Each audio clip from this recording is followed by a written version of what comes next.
ನಮಸ್ಕಾರ. ರೇಷ್ಮೆ ಕೃಷಿ ಮಾಡುವವರಿಗೆ ಬೇಸಿಗೆ ಕಾಲ ಅಂದ್ರೆ ಅದು ಒಂದು ದೊಡ್ಡ ಸವಾಲೇ ಸರಿ ಅಲ್ವಾ? ಈ ಸವಾಲನ್ನ ಎದುರಿಸಿ ಒಳ್ಳೆ ಇಳುವರಿ ಪಡೆಯೋದು ಹೇಗೆ ಅಂತ ಇವತ್ತು ಒಟ್ಟಿಗೆ ತಿಳಿದುಕೊಳ್ಳೋಣ.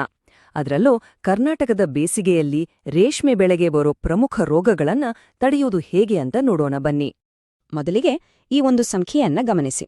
35ರಿಂದ 40 ಡಿಗ್ರಿ ಸೆಲ್ಸಿಯಸ್. ಅಬ್ಬಾ, ಇದು ಸುಮ್ನೆ ಬೇಸಿಗೆ ಬಿಸಿಲು ಅಂತ ಅನ್ಕೋಬೇಡಿ. ಇದು ನಮ್ಮ ರೇಷ್ಮೆ ಹುಳುಗಳ ಅಸ್ತಿತ್ವಕ್ಕೆ ಒಂದು ದೊಡ್ಡ ಡೇಂಜರ್ ಬೆಲ್. ಈ ಉಷ್ಣಾಂಶ ಯಾವ ರೀತಿ ಪರಿಣಾಮ ಬೀರ್ಬೋದು ನೋಡೋಣ. ಹಾಗಾದ್ರೆ ಈ ಸಿಕ್ಕಾಪಟ್ಟೆ ಶಾಖ ಕೇವಲ ಹುಳುಗಳಿಗೆ ಸ್ವಲ್ಪ ಕಷ್ಟ ಕೊಡ್ತಾ? ಇಲ್ಲ, ಖಂಡಿತ ಇಲ್ಲ.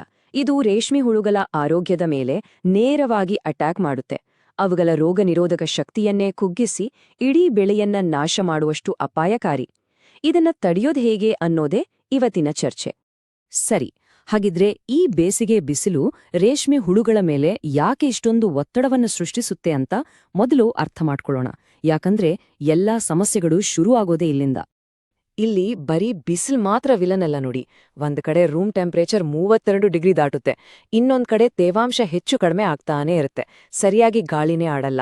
ಅದರ ಜೊತೆಗೆ ಸಾಕಾಣಿಕೆ ಟ್ರೇಗಳಲ್ಲಿ ಹುಳುಗಳು ತುಂಬಿ ಹೋಗಿರ್ತವೆ. ಇದೆಲ್ಲ ಸೇರಿ ಹುಳುಗಳನ್ನ ಸಖತ್ ವೀಕ್ ಮಾಡ್ಬಿಡುತ್ತೆ, ರೋಗಗಳಿಗೆ ಸುಲಭವಾಗಿ ತುತ್ತಾಗೊಂಡೆ ಮಾಡುತ್ತೆ. ಈಗ ಹುಳುಗಳು ಹೀಗೆ ವೀಕ್ ಆದಾಗ ಅದರ ಲಾಭ ತಗೊಳ್ಳೋಕೆ 3 ಪ್ರಮುಖ ವಿಲನ್ಗಳು ಕಾಯ್ತಾ ಇರ್ತವೆ. ಬೇಸಿಗೆಯಲ್ಲಿ ಇವುಗಳ ಕಾಟ ಸಿಕ್ಕಾಪಟ್ಟೆ ಜಾಸ್ತಿ. ಇವುಗಳನ್ನ ಸರಿಯಾಗಿ ಗುರುತಿಸೋದು ತುಂಬಾನೇ ಇಂಪಾರ್ಟೆಂಟ್. ಅವುಗಳೇ ಗ್ರಾಸರಿ, ಫ್ಲಾಚೆರಿ ಮತ್ತು ಮಸ್ಕಾರ್ಡಿನ್. ಒಂದು ವೈರಸ್ನಿಂದ ಬರುತ್ತೆ, ಇನ್ನೊಂದು ಬ್ಯಾಕ್ಟೀರಿಯಾ, ಮತ್ತೊಂದು ಫಂಗಸ್ ಅಥವಾ ಶಿಲೀಂಧ್ರದಿಂದ. 3 ಕೂಡ ಬೇರೆ ಬೇರೆ ರೀತಿ ಅಟ್ಯಾಕ್ ಮಾಡ್ತವೆ. ಇವುಗಳ ವ್ಯತ್ಯಾಸ ತಿಳ್ಕೊಂಡ್ರೆ ಮಾತ್ರ ನಾವು ಕರೆಕ್ಟಾಗಿ ಫೈಟ್ ಮಾಡಕ್ ಸಾಧ್ಯ. ಯಾವುದೇ ಸಮಸ್ಯೆಯನ್ನ ಪರಿಹರಿಸೋಕೆ ಮುಂಚೆ ಅದನ್ನ ಕರೆಕ್ಟಾಗಿ ಗುರುತಿಸ್ಬೇಕು. ಹಾಗೆಯೇ ಈ ರೋಗಗಳನ್ನ ಆರಂಭದಲ್ಲೇ ಕಂಡುಹಿಡಿಯೋದು ಹೇಗೆ ಅಂತ ಈಗ ಒಂದೊಂದಾಗಿ ವಿವರವಾಗಿ ನೋಡೋಣ. ಮೊದಲನೆಯದು ಗ್ರಾಸರಿ. ಇದೊಂದು ಅಪಾಯಕಾರಿ ವೈರಲ್ ಸೋಂಕು. ಒಂದು ವಿಷಯ ನೆನ್ಪಲ್ಲಿರಲಿ, ಇದಕ್ಕೆ ಟ್ರೀಟ್ಮೆಂಟ್ ಇಲ್ಲ, ಪ್ರಿವೆನ್ಷನ್ ಒಂದೇ ದಾರಿ.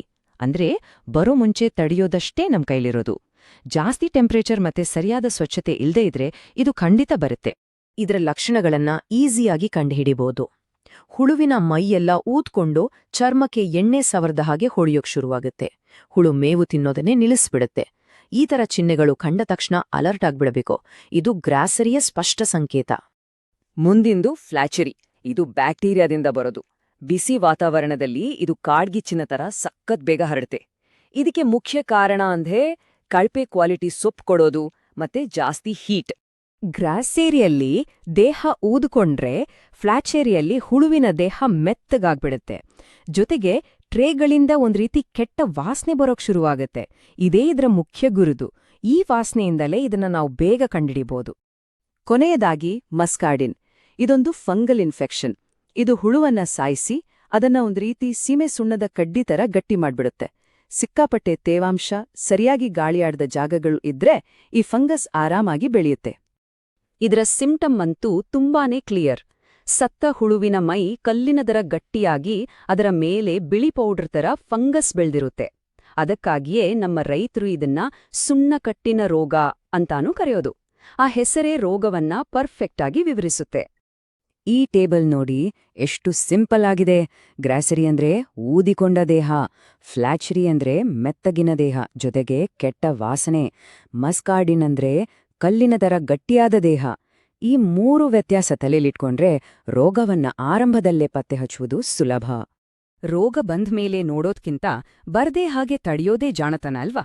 ಹಾಗಾದ್ರೆ ನಮ್ಮ ಬೆಳೆಯನ್ನು ಸೇಫಾದಿಟ್ಕೊಳ್ಳೋಕೆ ನಾವು ಏನ್ ಮಾಡ್ಬೇಕು? ಕೆಲವು ಸಿಂಪಲ್ ಆದೇ ತುಂಬಾನೇ ಎಫೆಕ್ಟಿವ್ ಸ್ಟೆಪ್ಸ್ ಬಗ್ಗೆ ಈಗ ಮಾತಾಡೋಣ. ಇದು 3 ಹಂತಗಳ ಒಂದು ಸೈಕಲ್ ಮಾದರಿ. ಮೊದಲು ಸಾಕಾಣಿಕೆ ಶುರು ಮಾಡಕ್ಕೆ ಮುಂಚೆ ಇಡೀ ಮನೆಯನ್ನ ಕ್ಲೀನ್ ಮಾಡಿ ಸೋಂಕುರಹಿತಗೊಳಿಸ್ಬೇಕು. ಎರಡನೇದು, ಸಾಕಾಣಿಕೆ ನಡಿಬೇಕಾದ್ರೆ ಟೆಂಪರೇಚರ್, ವೆಂಟಿಲೇಷನ್ ಮೇಲೆ ಒಂದು ಕಣ್ಣಿಡಬೇಕು. ರೋಗ ಬಂದಿರೋ ಹುಳು ಕಂಡ್ರೆ ತಕ್ಷಣ ತೆಗೆದು ಹಾಕಬೇಕು. ಮೂರನೇದು, ಒಂದು ಬೆಳೆ ಮುಗಿದ ಮೇಲೆ ಮುಂದಿನ ಬ್ಯಾಚ್ ಶುರು ಮಾಡಕ್ಕೂ ಮೊದಲು ಮತ್ತೆ ಡೀಪ್ ಕ್ಲೀನ್ ಮಾಡ್ಬೇಕು. ಈ ಸೈಕಲ್ ಮಿಸ್ ಆಗ್ಲೇಬಾರ್ದು. ಇದೆಲ್ಲಾದ್ರಿಂದ ನಾವು ಕಲಿಬೇಕಾದ ಮುಖ್ಯ ಪಾಠ ಏನು ಅಂದ್ರೆ, ಸಾಕಾಣಿಕೆ ಮಾಡೋ ಜಾಗದ ಪರಿಸರವೇ ಸರ್ವಸ್ವ. ಆ ಎನ್ವೈರ್ಮೆಂಟ್ ಅನ್ನು ನಾವು ಕಂಟ್ರೋಲ್ ಮಾಡಿದ್ರೆ ರೋಗಗಳು ನಮ್ಮ ಕಂಟ್ರೋಲಲ್ಲಿರುತ್ತೆ. ಸಿಂಪಲ್. ಈ ಸ್ಲೈಡ್ ಎಲ್ಲವನ್ನೂ ಒಂದೇ ಕಡೆ ಹೇಳುತ್ತೆ. ಒಂದ್ ಕಡೆ ರೋಗಕ್ಕೆ ರೆಡ್ ಕಾರ್ಪೆಟ್ ಹಾಕೋ ವಾತಾವರಣ, ಇನ್ನೊಂದ್ ಕಡೆ ಆರೋಗ್ಯಕರ ಬೆಳೆಗೆ ದಾರಿ ಮಾಡೋ ವಾತಾವರಣ. ಚಾಯ್ಸ್ ನಮ್ಮಿದೆ. ಟೆಂಪರೇಚರ್ ಕಂಟ್ರೋಲ್, ಒಳ್ಳೆ ಗಾಳಿಯಾಟ ಮತ್ತು ಸ್ಟ್ರಿಕ್ಟ್ ಆದ ಕ್ಲೀನ್ಲಿನೆಸ್ ಇದೇ ನೋಡಿ ಸಕ್ಸೆಸ್ ಮಂತ್ರ. ಹಾಗಾದ್ರೆ ಈ ಬೇಸಿಗೆಯಲ್ಲಿ ನಮ್ಮ ಸಾಕಾಣಿಕೆ ಮನೆ ಹೇಗಿರ್ಬೇಕು ಅಂತ ನಾವೇ ನಿರ್ಧರಿಸ್ಬೇಕು. ಅದು ರೋಗಗಳಿಗೆ ಆಹ್ವಾನ ಕೊಡುವ ಜಾಗ ಆಗ್ಬೇಕಾ ಅಥವಾ ಆರೋಗ್ಯಕರ, ಲಾಭ ತರುವ ಬೆಳೆಗೆ ಅಡಿಪಾಯ ಹಾಕುವ ಒಂದು ದೇವಸ್ಥಾನ ಆಗ್ಬೇಕಾ? ಈ ಪ್ರಶ್ನೆಗೆ ನಮ್ಮ ಉತ್ತರ ನಮ್ಮ ಕೆಲಸದಲ್ಲೇ ಕಾಣಬೇಕು. ಯೋಚನೆ ಮಾಡಿ, ಕಾರ್ಯಪ್ರವೃತ್ತರಾಗಿ.